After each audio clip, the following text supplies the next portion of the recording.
समझ नहीं आ रहा अपने सैलरी इंक्रीमेंट का क्या करूं। बेटा इतना क्या सोच रहा है? अपने म्यूचुअल फंड्स के एसआईपी का टॉप अप करा ले। This is the right time. क्या? समझ में नहीं आया। बेटा इतना क्या सोच रहा है? अपने म्यूचुअल फंड्स का एसआईपी टॉप अप करा ले। This is the right time. आप समझा।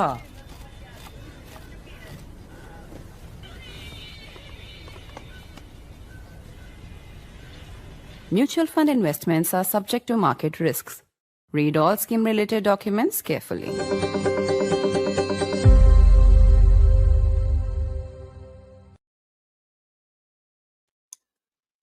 More than 2 months after Air India 171 crashed, a few seconds after taking off from Ahmedabad, the families, the victims, are no closer to any answers.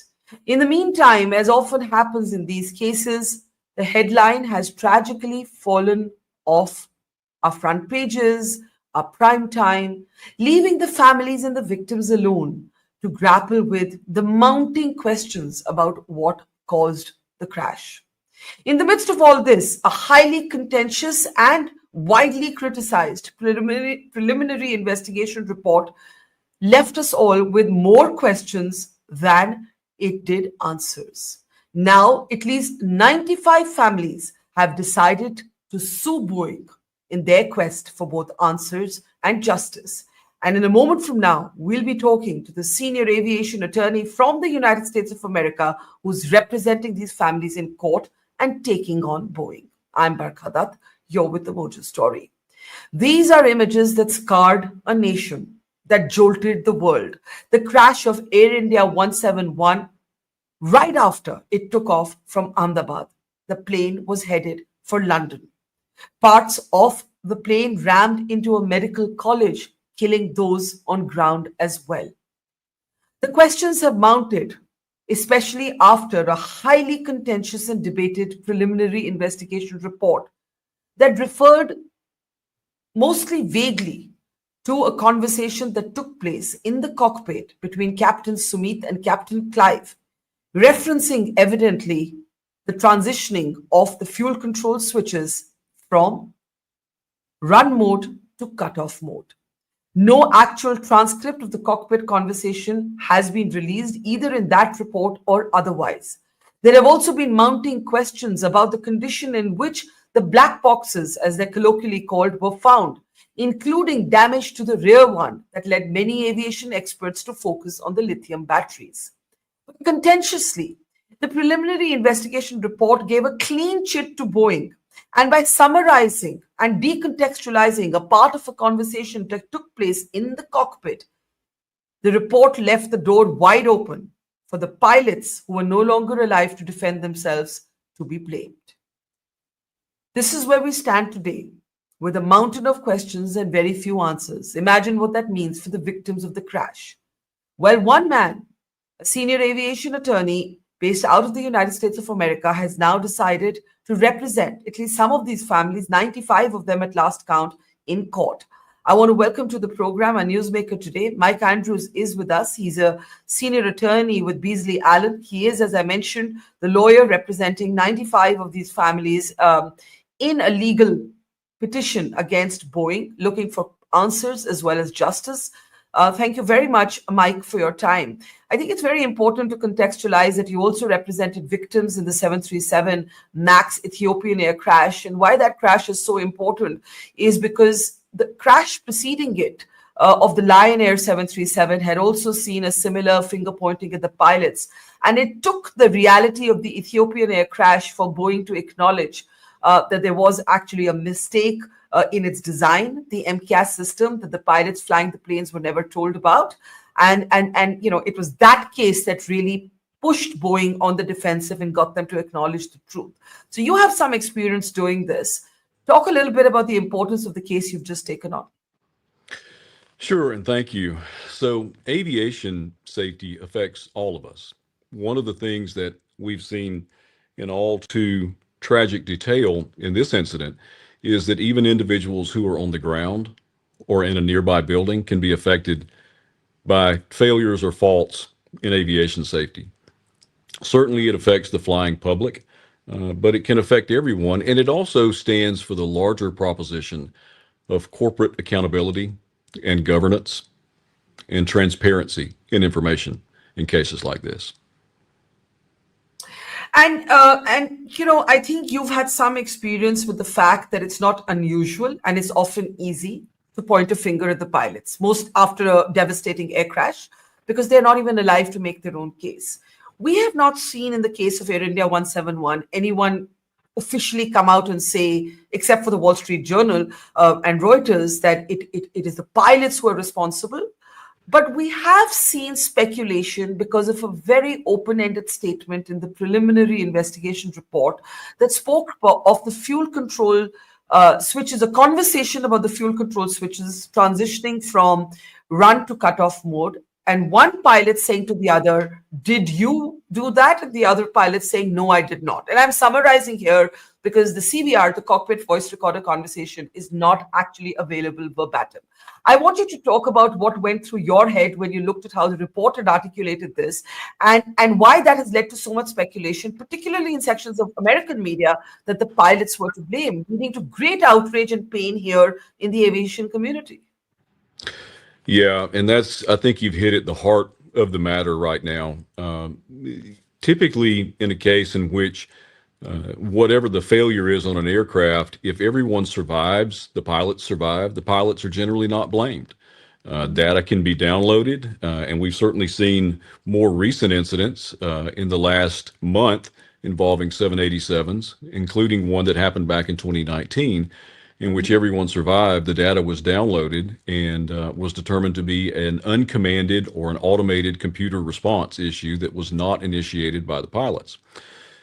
That underscores the fact that you cannot take a small snippet of information and infer exactly what happened in this case. Think of it as a keyhole view into a very large room of information. You can only see and focus on the very small piece that you can see through the keyhole. Taking a piece of data out of context and inferring that the pilots committed suicide and mass murder is improper at this point, because all of the data is not known. It's unfair. And keep this in mind, the pilots were also killed. So their families are grieving as well. If in fact it is shown that the equipment suffered a failure here, then that's just heaping insult to injury to blame the pilots and their families for something that they had no control over. So you are right. It's improper to take a small piece of data out of context and infer a larger cause until we know all of the data. Let's in fact talk about the example that you just mentioned. In 2019, an ANA aircraft, also a 787, suffered or experienced a dual engine failure as it touched down. And this was not commanded by the pilots. It was exactly what you referenced, an uncommanded action that took place. In other words, nothing the pilots did physically led to this dual engine failure. And I am assuming that it is your research, your submission, that is at least one of the theories that has to be looked at in the context of Air India 171. You're right. This is an extremely complicated aircraft. It's been billed as the most complex electrically driven consumer or civilian aircraft ever. And so because of that, it is designed to have multiple redundancies. You have multiple redundancies in both engines, in various parts of the hydraulic system, and certainly in the electrical systems. And so you should never have a dual engine failure. Now, in the case that you've just referenced, the Osaka flight, again, the pilots survived. No one was injured on the landing, even though you had a dual engine failure. So the pilots were not blamed. The data was downloaded, and it was determined that something with the TCMA, the throttle control malfunctioning accommodation system, which is essentially a safety backup system, something malfunctioned there. It either believed the plane was already on the ground and shut the power, or one of the other questions we have is, was there an electrical short or fault somewhere that may have triggered this? Because of some of the things we know about the way the electrical bus system operates on this aircraft, We have questions whether an electrical short can trigger sort of a reset here that could cause this. But in any event, what happened is there's a system called the FADEC, which is the Full Authority Digital Engine Control System. It operates in concert with this TCMA system to give full control over the power settings of the engines. Now, when you talk about an uncommanded or an uncalled for input, what you're talking about is something that is happening that the pilots are not doing themselves, that an automated computer system is calling for. And so in that case, we understand the computer system called for the shutdown of both engines on landing. Obviously, the question then is, did something like that occur in Air India? And if so, what initiated or what precipitated that? Is it something that it did just on its own due to a fault, or was there an electrical short perhaps caused by, as we've been discussing more recently, water leaks that have been noted in the 787s in critical areas involving the electronic equipment and the EE bays, which is where the computer equipment is maintained. So yes, we have questions whether or not what happened with the Osaka flight parallels some of the things that we're seeing here. Certainly, the largest thing that jumps out at us is the dual engine failure. Yeah. So you mentioned a few different things. I want to start with the water leaks. In fact, we have an FAA directive on this. We have an FAA directive talking about the water leaks and how the water leaks in turn can impact the safety of the electrical functioning of this plane. And we also have to remember that the 787 is a highly electric plane. I think somebody called it a computer in the sky. So let's talk about this FAA warning on water leaks and why you're specifically looking at it in the context of 787 and the AI-17 crash. Well, you're right. I think it is probably correct to characterize this as a computer that flies. It's the most complex computer electrically driven aircraft that we know of right now.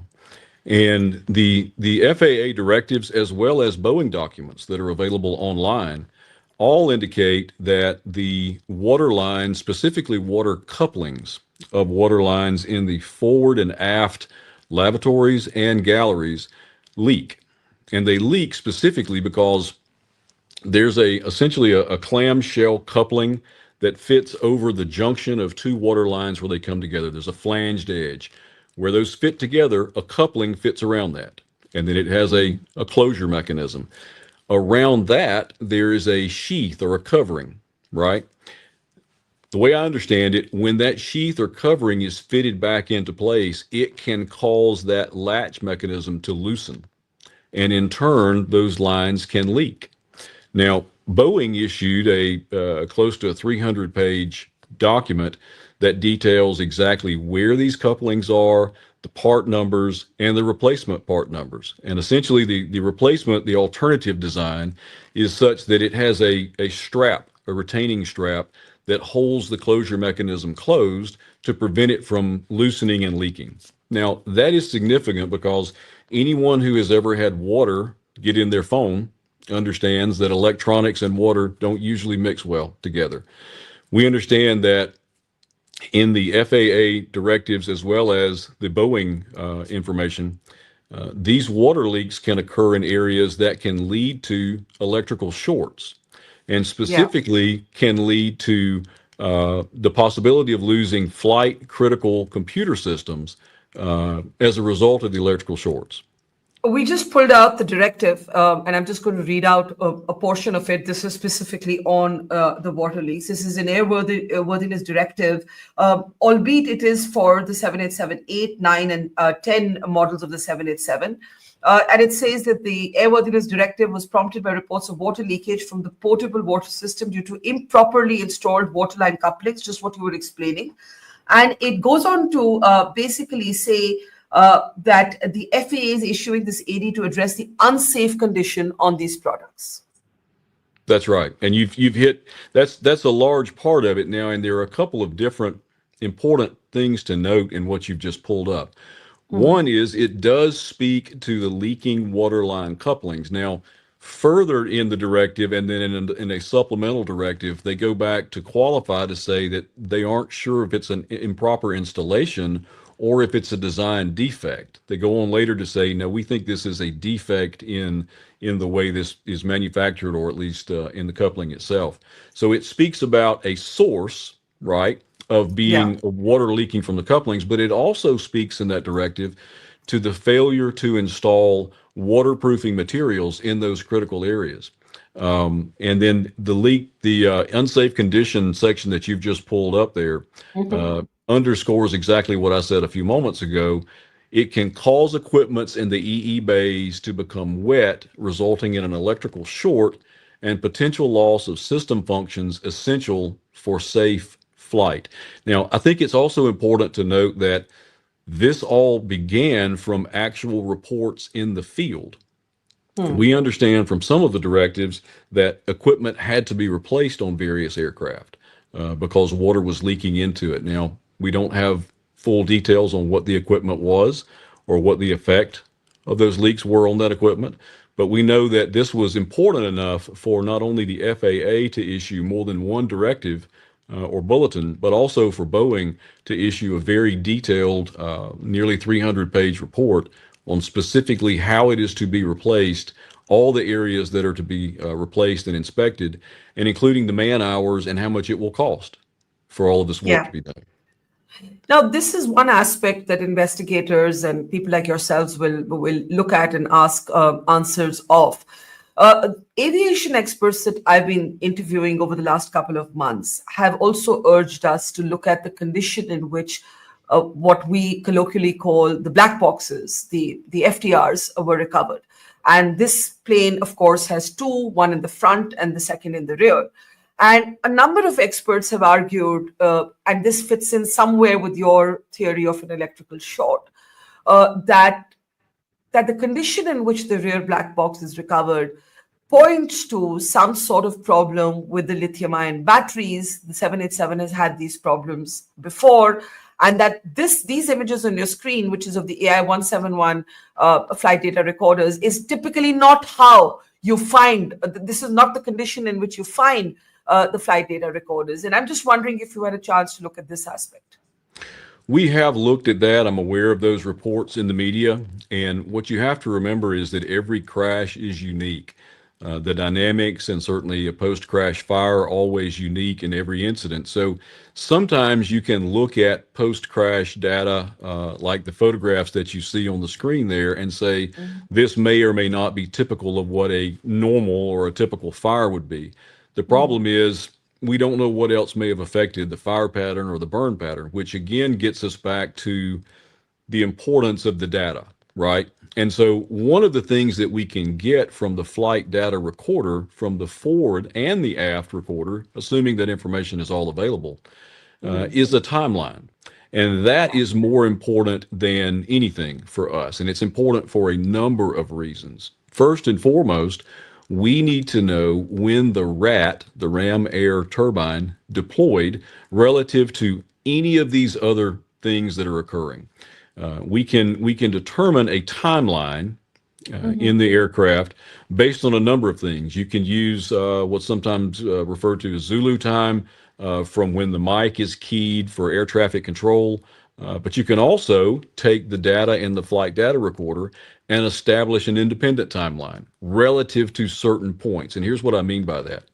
There is a switch in the aircraft known as the WOW switch. It's the weight on wheels switch, and it's the way the aircraft knows whether or not it's in contact with the ground. So if, for example, you have good data from the flight data recorder, you could take the exact time that the weight on wheels switch is activated in the front gear and use that as a time zero. And from that, begin to plot when other things are occurring. Because what we know is, absent some mechanical failure of a closure, the RAT is only supposed to deploy in 3 or 4 very specific, very narrow set of circumstances. For example, if you lose both engines, right? If you lose total electrical power, or if you lose hydraulic power, then the RAT should deploy. Now, another instance is if the pilots intentionally deploy the RAT. That's another way it can be deployed.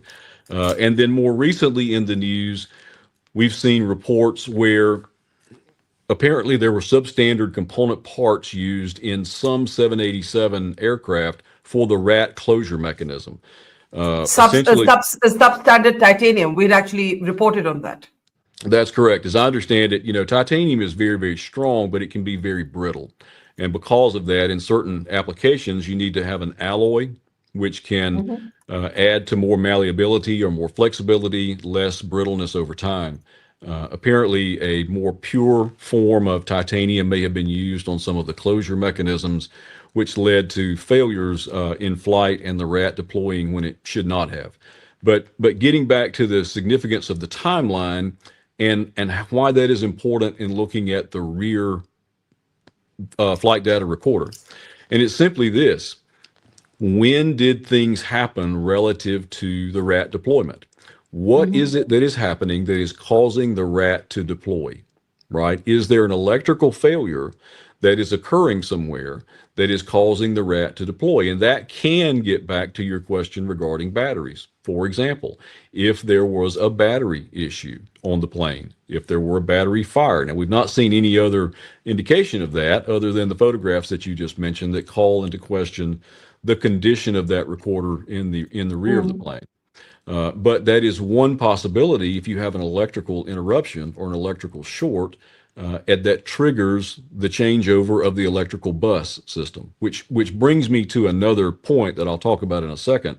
But we need to be able to establish an accurate timeline. Because again, anyone at this point who would speculate that it is the pilot solely at fault is guessing, just as if I were to stand here and say it is solely Boeing's fault, because we don't have all the evidence. That's improper.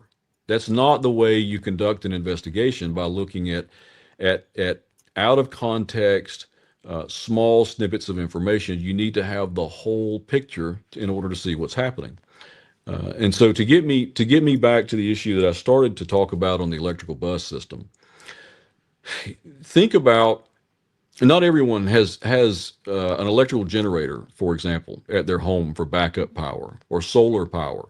But some people will have a battery backup on their computer if you've got an APU or a surge protector. All right.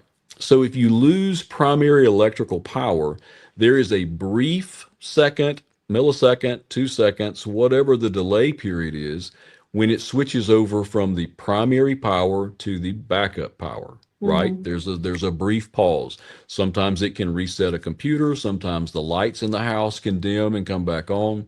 That very same thing can happen in the electrical bus system of the 787, the way we understand that its architecture works. And here's why that's important. The way I understand the electrical architecture of the primary and the emergency bus systems in the 787 is that if there is a failure in the electrical system and it switches over from primary to emergency backup or to the emergency bus with only critical systems, the question is, will one of the pilots lose the lights on his control panel, right? And so is it going to happen such that only one pilot has a lit display and one does not? Which then raises the question, is the cockpit voice recorder referring to the fuel switches, or is it referring to, why did I lose my control panel lights? Why did you cut my lights? Right? Again, these are speculations. This is conjecture. That's why it is so important to get all of the data, because there's so many possible things that could have gone wrong here. I want to just take you back to the rat for just a moment, right? I think the big gap in the preliminary investigation report is that we do not have an exact timestamp for when the rat deployed. Exactly. Right? And without knowing at precisely what time in this 32-second journey of this plane the rat deploys, we will not be able to answer in what circumstances. Because so even if we know when the fuel control switches, if they transition, and I'll come to that in a moment at all, what we need to know is, did the rat deploy before that? The insinuation has been one of the pilots physically moved the fuel control switch from run to cut off, the engines failed, then the other pilot tried to revive it. But what we do not know in the middle of all of this purported sequence of events, when did the rat deploy? Could you explain to our audience why it's so critical to know that exact time? Sure. What you're trying to learn is which is the chicken and which is the egg, which came first. Exactly. And Exactly. and what you're trying to get at is what's referred to as a root cause analysis. Think of some people are familiar with Christmas tree lights, a strand of lights that would go on a tree. Sometimes, at least in my household over the years, half of one of those strands will go out, right? Part of it's working, part of it's not. Each of those bulbs that is not working is a problem, but it's also a symptom, right? Yeah. Because each of those is not the primary cause. And so most people have learned over the years as you trace back to the first bulb that is out, and more often than not, if you replace that bulb, all of the rest come on because that was the root cause. That was the primary fault or the primary failure. Now, apply that analogy to a very complicated system like the 787. You've got all of these various automated controls that are doing something. They're calling for commands, they're looking at sensors, but the question becomes, what is the initiating event? What is the first or what is the primary fault? What's the root cause here that has caused this? And so you've just hit on the very issue of the timeline of the rat deployment. And more specifically, just before that, what caused the rat to deploy? That's really the question. What caused the rat to deploy? Did the rat deploy because there was a problem with the fuel switches, because there was a problem with the FADEC or the TCMA? Did it deploy because there was an electrical short, which could have been caused by a battery issue or an emergency bus issue or water in a computer? What was the precipitating event? You're exactly right. That is the question. And we need that accurate timeline to determine what happens first. That will help us to figure out the root cause of what happened here. Before I sort of end with asking you about, how you're thinking of your legal battle, I do want to address the elephant in the room, which is the fuel control switches. The entire sort of finger pointing, whether whispered or otherwise, at the two pilots in command of AI-171 is based on this one sentence in the preliminary investigation report about the fuel control switches transitioning from run to cutoff. And you have already said that without the actual transcript of the CVR, we don't actually even know if the pilots are talking about the fuel control switches or whether they're talking about their control panel. The other important thing that I think you could explain to our audience is that the flight data recorder will not tell you whether someone physically moved this switch or not. Even if the switch is moved, it doesn't actually tell you that somebody physically in some suicide mission moved the switch. And I think that's really important to understand. So if you could just speak to that, please. Yeah, that's very important to understand. And really to understand the explanation, you have to know just a very, very little bit about how switches work. And here's a simple way to describe that. Think of a lamp cord that runs to the plug in your home. There's two wires in that lamp cord, right? In order to shut that light on and off without unplugging it every time, you cut one wire, not both, just one, and pull those wires apart. Now the light goes off. If you want that to come back on, you touch those wires back together. It's very simple, on or off. Now, that's what a switch does, but in a housing that is insulated so it protects you from being shocked. It's an on and off. But what it's doing, it's moving a section of contacts, on or off, right? Yeah. Now, apply that to the way these fuel switches work. These switches are more complicated in that they have a safety device that is built in that you're supposed to pull the switch out, move it up, and push it back in. That is a mechanical block that is there to prevent, hopefully, inadvertent movement of the switches. It's because it's so important that they be protected. Now, your question is the cockpit voice or the flight data recorder going to accurately tell us whether that switch mechanically moved or whether it's a current change? And the answer is it's not looking at the mechanical movement of the switch at all. If you Yeah. look on the screen, you've got a graphic there of those switches. There is not a camera there positioned looking at those switches to tell you that a finger or something moved that switch. Correct. In fact, what it's looking at is the current change in there. And so it is altogether possible that an electrical short in this system initiated a change in that current. And what we may be seeing in the flight data recorder is simply a reflection of the current change and not the fact that the switch moved. Which brings me to another point. There is at least a small snippet of information in that preliminary report that the switches were actually cycled afterwards. That 10 seconds or so after all this, the switches were switched off and back on. I think the second switch to come back on takes 14 seconds on or some later. That's right. Like that. That's right. Yeah. There's a period of time there. And so here's what we know.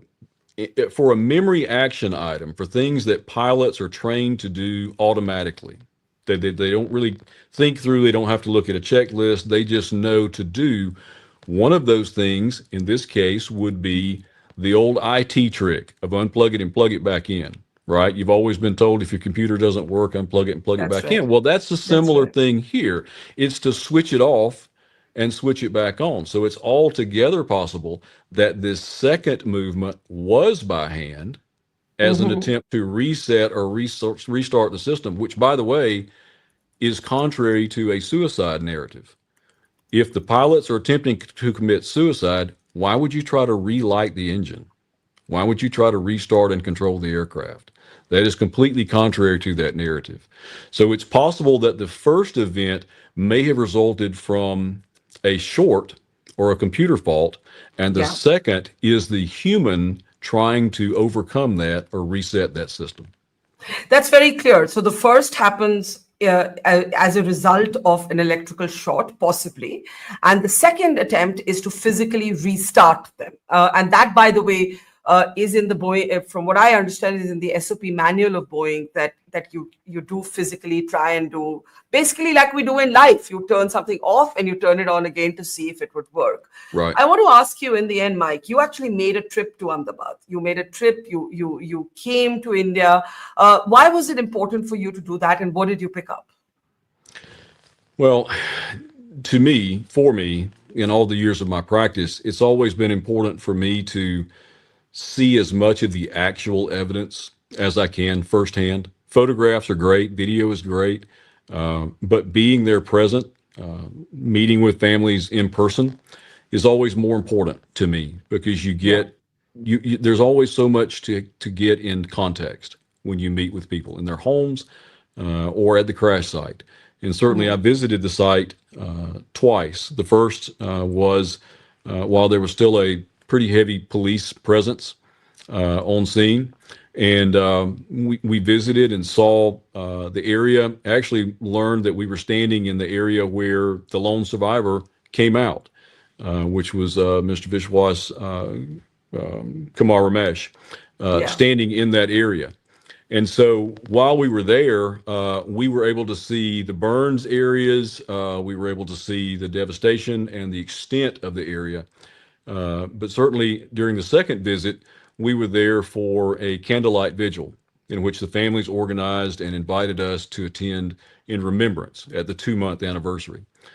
So again, it's just important for me as an attorney to get all of the context and to meet people where it happened and learn their stories, because, you know, each life is unique, each family is unique, and to me, that's what all this is about.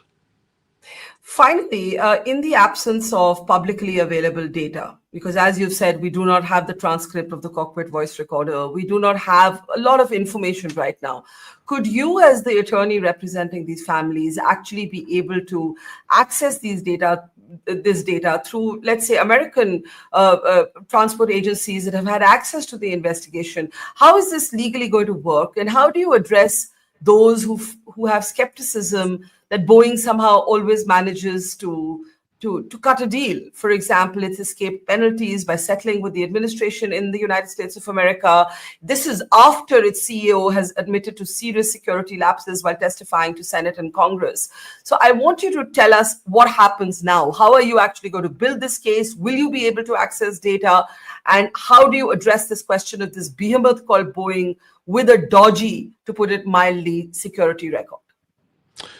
Sure. So it's a very complicated and complex fight to obtain any data in any crash.